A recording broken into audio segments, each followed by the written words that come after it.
Hello everyone, welcome to my YouTube channel Shiksha lesson. हम पढ़ रहे हैं हमारी क्लास 10 की इंग्लिश की बुक फर्स्ट फ्लाइट का chapter number 4 from the diary of Anne Frank. ये चैप्टर एक एन फ्रैंक नाम की लड़की की जो डायरी है उसका कुछ अवशेष है, कुछ अंश है जिसमें से कुछ पार्ट हमारे इंग्लिश की इस बुक में लिया गया है। और आज हम इस चैप्टर का इंट्रोडक्शन पढ़ेंगे जिसमें एक एन फ्रैंक नाम की लड़की है जो कि नाजीज द्वारा ऑक्यूपाइड की हुई जर्मनी में रहती है। वह एक ज्यूस फैमिली में जन्मी हुई लड़की है।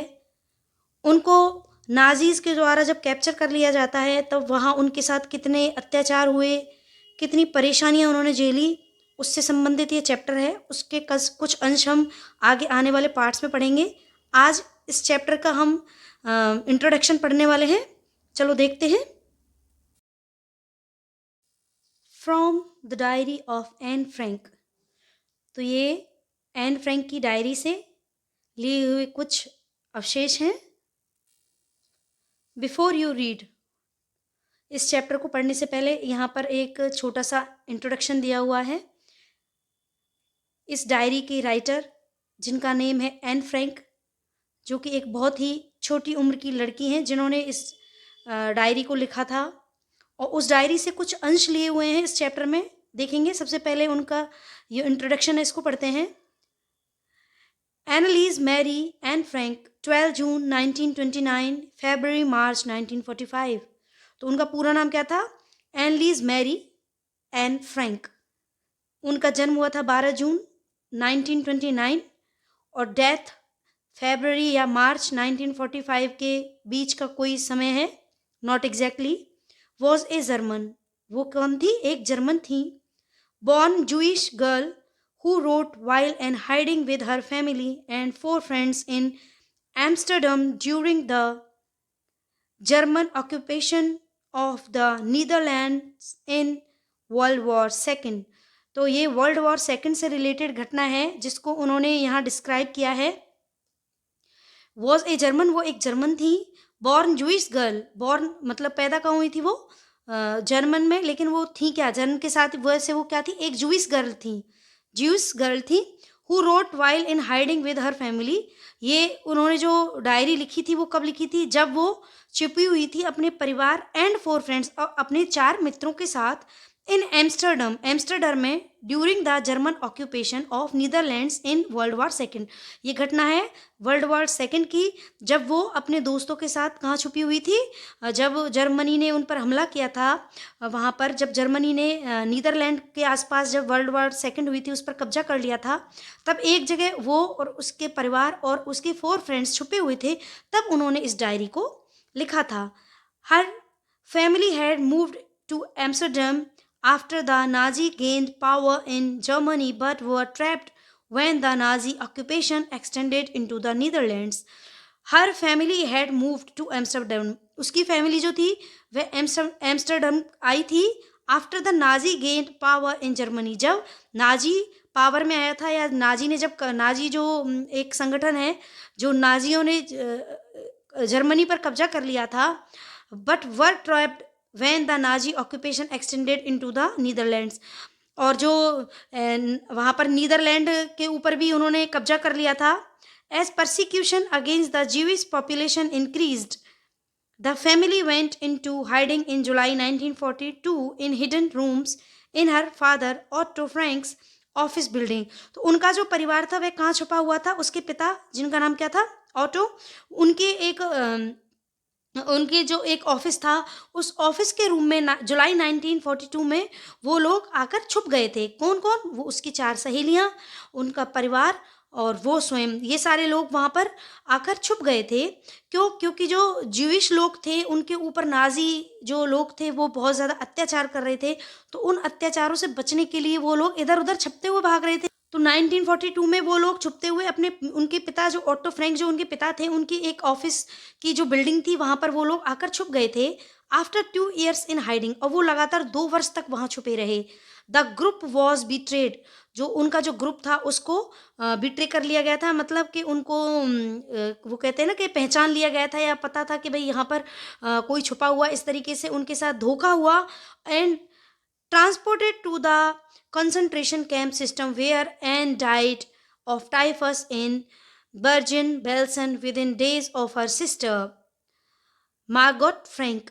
इसमें ये कहना चाह रहा है कि 2 साल छुपने के बाद जब उनके ग्रुप को पकड़ लिया गया था और उनको ट्रांसपोर्ट कर दिया गया था या भेज दिया गया था कॉन्सेंट्रेशन कैंप में, मतलब वहाँ पे ऐसे कैंप होते हैं जहाँ युद्ध बंदियों को पकड़ने वाले कैंप होते हैं ना, जहाँ युद्ध बंदियों को पकड़ लिया जाता है, फिर वहाँ रखा जाता है उन पे, फिर वहाँ पर उन पे बहुत अत्याचार अम, होते थे। आज तो ये है कि युद्ध बंदियों पर फिर भी इतने अत्याचार नहीं होते क्योंकि यूएनओ वगैरह से वहाँ से काफ़ी प्रेशर रहता, लेकिन पहले युद्ध बंदियों पर बहुत ज़्यादा अत्याचार किए जाते थे। तो इनके परिवार को पकड़ लिया गया था, किसी ने उनके साथ धोखा किया, बिट्रे किया और किसी ने बता दिया, किसी जानकार ने ही इनको पकड़वाया था। और उसके बाद ये क्या हुआ, इनको ट्रांसपोर्ट करके कॉन्सेंट्रेशन कैंप में ले आया गया जहाँ पर एन डाइड ऑफ टाइफस। तो उन जो एन थी उनकी मौत हो गई थी किससे, टाइफस से, इन बर्जन बेल्सन। कहाँ, बर्जन बेल्सन में। With in days of her sister, कुछ ही दिनों पहले उसकी बहन की भी डेथ हुई थी, मार्गोट फ्रैंक। उनकी सिस्टर का नाम क्या था, Margot Frank. Her father auto the only survivor of the group, और उनके जो पिता ऑटो थे सिर्फ वो ही पूरे ग्रुप में वही बचे थे। रिटर्न टू एम्स्टर्डम, जब वो वापस रिटर्न हुए एम्स्टर्डम के लिए आफ्टर द वॉर एंडेड, जब युद्ध खत्म हुआ और उसके पिता ऑटो जब वापस आए Amsterdam, the only survivor of group वो थे, to find that her diary had been saved, उन्होंने पाया कि उसकी जो डायरी थी वह सेव या बची हुई थी। Convinced that it was a unique record, और उससे वो कन्विंस क्या हुए, उनसे वो आश्वस्त हुए कि यह एक तरीके का बहुत ही विशेष तरीके का रिकॉर्ड था। He took action to have it published in English under the name the diary of a young girl, और उन्होंने उस डायरी को लिया और उन्होंने उस डायरी को इंग्लिश में पब्लिश करवाया। और किस नेम से पब्लिश करवाया, the diary of a young girl, के एक जवान लड़की की एक डायरी। तो ये क्या है, एक इस तरीके का रिकॉर्ड था, मतलब वो लड़की क्या है, रोज़ लिखती थी जो भी उसके साथ घटनाएं उसके जीवन में घटी, क्या क्या उसके साथ हुआ, वो सब कुछ लिखती थी उसमें। तो ये एक तरीके का ऐसा रिकॉर्ड था जो हैंड रिटन रिकॉर्ड था। उसके पिता को वह डायरी मिली और उन्होंने ये वो आश्वस्त हुए कि अब वो इस डायरी को पब्लिश करवाएंगे। The diary was given to Anne Frank for her 13th birthday, जो डायरी थी एन फ्रैंक को उसके 13वें जन्मदिन पर दी गई थी। The chronicles the events of her life from 12 June 1942 until its final entry of 1 August 1945। तो जो उन्होंने 12 जून 1942 1942 से लेकर 1 अगस्त 1944 तक की जो भी घटनाएं, हर दिन जो भी घटनाएं हुई, उन्होंने उसमें एक एक इवेंट को या एक एक ऐतिहासिक जो इवेंट, ऐतिहासिक का मतलब होता है हर दिन जो भी घटनाएं हुई जो इतिहास में रिकॉर्ड कर ली थी उसने कि उसके साथ क्या क्या हुआ, वो 12 जून 1942 से लेकर 1 अगस्त 1944 उसमें लास्ट एंट्री थी, क्योंकि वो हर दिन लिखती थी डायरी, तो हर दिन उसकी डेट भी लिखती थी। तो 1 अगस्त 1944 तक की हर घटना उसने उसमें डिस्क्राइब की थी। It was eventually translated from its original Dutch into many languages. It was eventually translated, और इसको ट्रांसलेट किया गया था किसमें, जब वह डच भाषा में लिखी हुई थी, लेकिन डच भाषा से उसको बहुत सारी भाषाओं में ट्रांसलेट किया हुआ था। And become one of the world's most widely read book, और ये जो जब जो ये पब्लिश हुई ये उसकी डायरी एक किताब के रूप में, तो दुनिया की सबसे ज़्यादा बिकने वाली या बड़े स्तर पर, सबसे बड़े स्तर पर बिकने वाली, पढ़ी जाने वाली किताब के रूप में पब्लिश हुई।